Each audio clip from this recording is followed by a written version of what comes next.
A Sheinbaum le valen madres tus derechos, tus libertades, tu seguridad y tu vida.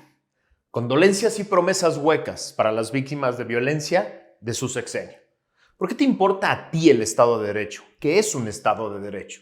Claudia es directamente responsable de la destrucción del Estado de Derecho. Eso es lo que vamos a analizar el día de hoy en el episodio 253 de Factor Kaiser. Te pido como siempre que me ayudes a compartir esto por todos lados, para que esta comunidad de personas como tú que quieren ser factor de cambio crezca y crezca por todos lados, para que la realidad sea la que impere, la verdad sea la que impere y tú y yo nos podamos poner a trabajar en la reconstrucción de nuestra república. Acompáñame a ver el episodio de hoy.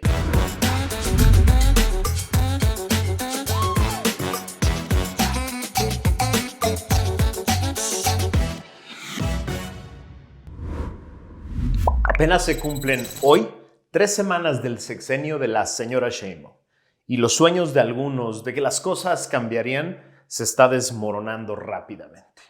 Relato algunas de las cosas más graves que han sucedido solo los eventos de más alto impacto que se convierten en noticia y llegan a los medios. Y no me refiero a los medios especializados en nota roja, sino a los tradicionales. Relato cada suceso y las reacciones de la señora Sheinbaum. Vale la pena. No, te prometo que no es un programa sobre nota roja, pero vale la pena hacer el relato. El 4 de octubre desapareció la activista Sandra Domínguez. En los últimos 5 años, la activista denunció la existencia de chats en los que funcionarios del gobierno de Oaxaca y federales compartían fotografías sexuales de mujeres indígenas. Mis condolencias. Se va a investigar, dice la señora Sheinbaum. El 6 de octubre decapitaron a un alcalde de Chilpancingo, la capital de un estado de la República, en un claro acto terrorista del narcotráfico. Mis condolencias. Se investigará, dice la señora Sheinbaum.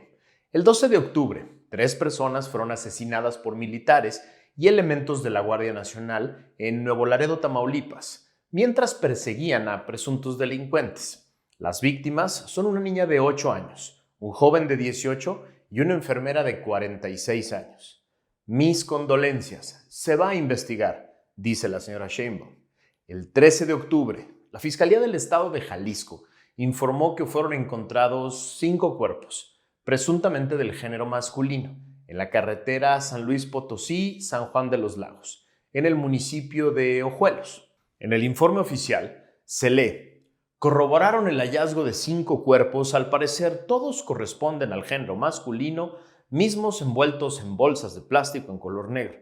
Vestían con pantalón, así como la localización de otra bolsa más que en su interior contenía, al parecer, las cabezas de las víctimas, que hasta el momento no se pudo especificar edades. Cierro la cita del informe. Mis condolencias. Se va a investigar, dice la señora Sheinbaum. El martes 15 de octubre asesinaron al alcalde de Candelaria, Oaxaca, Román Ruiz, en su domicilio, con un arma blanca. Mis condolencias. Se va a investigar, dice la señora Sheinbaum. Asesinaron a una abogada penalista y activista en contra de los feminicidios en plena luz del día, en la Ciudad de México, el jueves pasado, esa que la señora Sheinbaum dice que gobernó. Mis condolencias. Se va a investigar, dice la señora Sheinbaum. Ese mismo jueves, también a plena luz del día, en el Zócalo de la Ciudad de México, que supuestamente gobernó la señora Sheinbaum, un sujeto a pie disparó contra Diana Sánchez Barrios, diputada suplente y activista trans, y 2 hombres cuando caminaban en el cruce de Motolinía y 5 de Mayo, en el centro histórico de la Ciudad de México. La Fiscalía Capitalina informó que uno de los acompañantes murió. Diana y 2 acompañantes fueron heridos de bala. Mis condolencias. Se va a investigar, dice la señora Sheinbaum. En Culiacán, la semana pasada, un comando armado asesinó a un joven al interior de un hospital, en medio de la ola de violencia en el estado, que ha dejado a cientos de muertos y miles de negocios cerrados, y la zozobra de toda la población. Mis condolencias. Se va a investigar, dice la señora Sheinbaum. Asesinaron a tiros a un sacerdote, activista en favor de los derechos humanos en Chiapas. Mis condolencias. Se va a investigar, dice la señora Sheinbaum. La Fiscalía General de la República confirmó el día de ayer que el ex rector de la Universidad Autónoma de Sinaloa y diputado Héctor Melesio Cuen fue asesinado en la misma finca en la que fue presuntamente secuestrado Ismael El Mayo Zambada, cofundador del cártel de Sinaloa, por lo que Joaquín Guzmán, hijo del Chapo, sí está involucrado en el caso. Por lo tanto, la Fiscalía del gobernador morenista, Rocha Moya, mintió burdamente al presentar un video en el que supuestamente es asesinado en una gasolinería. Mis condolencias, se va a investigar. Y aquí añade, es culpa de los gringos, dice la señora Sheinbaum. Según cifras oficiales de la Secretaría de Seguridad Federal, del 1 de octubre a la fecha, es decir, en lo que va del sexenio de la señora Sheinbaum, han sido asesinadas 110 personas en el estado de Sinaloa. Mis condolencias, se van a investigar, dice la señora Sheinbaum. La noche del sábado, el periódico El Debate de Sinaloa fue atacado a tiros y un repartidor fue secuestrado con violencia. Mis condolencias, se va a investigar, dice la señora Sheinbaum. Insisto, estos son solo algunos de los casos más relevantes, más impactantes en las 3 últimas semanas, que son lo que va de su sexenio. Un puñado de los más de 1,500 asesinatos que ya se registran oficialmente en la cuenta de la señora Sheinbaum. Y son muy relevantes porque cada que se le pregunta sobre ellos en su mañanera o en las entrevistas banqueteras que da desde su suburban, se le nota molesta, enojada, como si la pregunta sobre estos casos no tuviera nada que ver con su labor de titular del Poder Ejecutivo. Manda condolencias, promete investigaciones que no vendrán y parece decir, ya, a otra cosa, no me pregunten de eso. Ella sabe que más del 90% de los homicidios en este país quedan impunes. Sabe que el tema de los homicidios y la impunidad sobre ellos, que reina en estos casos, sobre todo en los casos que parecen más relevantes, en nada le ayudan en su guerra contra el Poder Judicial. Porque hace años está demostrado que esa impunidad se genera directamente en el fango de las podridas fiscalías del país, la gran mayoría de ellas en manos de morenistas y de sus aliados. Hablar de la violencia que reina en el país la distrae de la verdadera guerra en la que está metida, que es la guerra contra el Poder Judicial, la guerra que le dejó encargada su antecesor y la que claramente no quiere perder. En su cálculo, la guerra del Estado contra los criminales es una batalla que solo le puede generar costos políticos y por eso prefiere la guerra contra jueces y magistradas del Poder Judicial Federal, que, según ella, es bien vista por su porra. Y así, la titular del Poder Ejecutivo prefiere la guerra contra el Estado de Derecho que la guerra contra los criminales que te afectan a ti. Prefiere la guerra contra los criminales que la reconstrucción del Estado de Derecho. Pero a ver, ¿qué es el Estado de Derecho? ¿Es solo uno de esos conceptos mamones que utilizamos los abogados para impresionar a quienes no son abogados? No, es un concepto fundamental en una república que te debe importar mucho. Regálame unos minutos para explicarte. Desde hace un par de siglos, los seres humanos encontramos que la mejor manera de organizar a una sociedad diversa, plural, complicada y multitudinaria era imponernos, en acuerdo con todos, un conjunto de principios, valores, reglas y acuerdos que valieran para todos, sin importar que una persona o conjunto de personas decidiera no aceptarlas o cumplirlas. Nació así el contractualismo que dio pie al movimiento constitucionalista. A los seres humanos de diferentes naciones se nos ocurrió que pondríamos en un documento llamado Constitución esos grandes acuerdos, esos grandes principios, esos grandes valores que aceptábamos entre todos para someternos entre todos al Estado. Quizá el acuerdo más importante de todos es que aceptábamos que el Estado tuviera poder sobre nosotros si y solo si éste se comprometía a limitarse claramente, en especial respecto de nuestros derechos fundamentales, que estarían contenidos en esa misma Constitución. Ese es uno de los principios más importantes contenidos en una Constitución y la única manera de resguardar nuestros derechos y libertades. Así, los ciudadanos decidimos ponerle a la Constitución 3 mecanismos de protección muy eficaces y fundamentales desde hace siglos para proteger nuestros derechos y libertades. El primero es la división de poderes. Una y otra vez ha quedado perfectamente demostrado en terribles experiencias a lo largo de 2 siglos que cuando se juntan las funciones de hacer leyes, ejecutar leyes e interpretar leyes, la República se convierte en una tiranía y el Estado puede abusar de los derechos y libertades de cualquiera. En especial, cuando se pierde la distinción entre el poder que ejecuta las leyes y el poder que las interpreta, es decir, entre el poder ejecutivo y el poder judicial, cuando estos dos se confunden, la República está en peligro. Cuando el poder ejecutivo puede decir algo así como, las leyes dicen lo que yo digo que dicen, y me vale madres lo que diga el poder judicial al respecto. Se trata entonces ya de una tiranía y no de una república, y los derechos y libertades de todos están en peligro.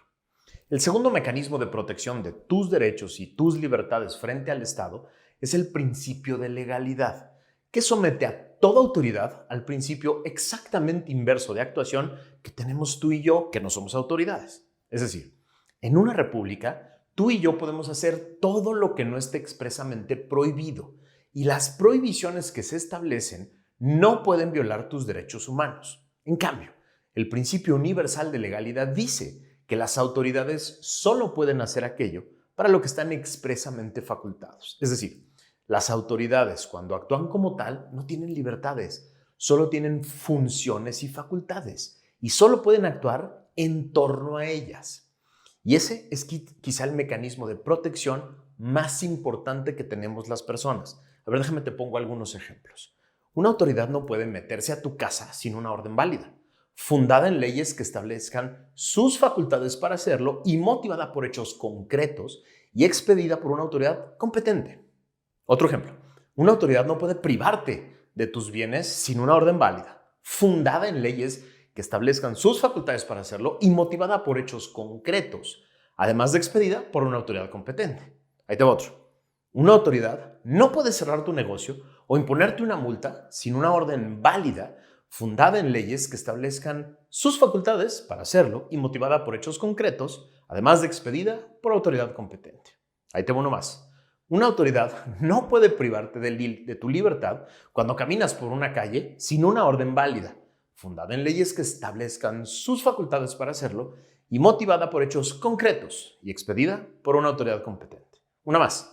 Una autoridad no puede impedirte que digas o publiques algo sin una orden válida, fundada en las leyes que establezcan sus facultades para hacerlo y motivada por hechos concretos, además de expedida por una autoridad competente. A ver, una más. Una autoridad no puede impedir que obtengas ganancias lícitas de un negocio lícito sin una orden válida, fundada en las leyes que establezcan sus facultades para hacerlo y motivada por hechos concretos y expedida por una autoridad competente. Cuando lo hacen, cuando actúan fuera de sus facultades o en abuso de ellas, se debe activar el tercer mecanismo republicano de protección de tus derechos y libertades, que es la imposición de una consecuencia jurídica concreta a esa autoridad que actuó por fuera de sus facultades o en abuso de ellas. Es decir, el tercer mecanismo de protección de tus derechos y libertades es la responsabilidad jurídica concreta y eficaz de toda autoridad que no cumpla con las leyes. Eso es el Estado de Derecho.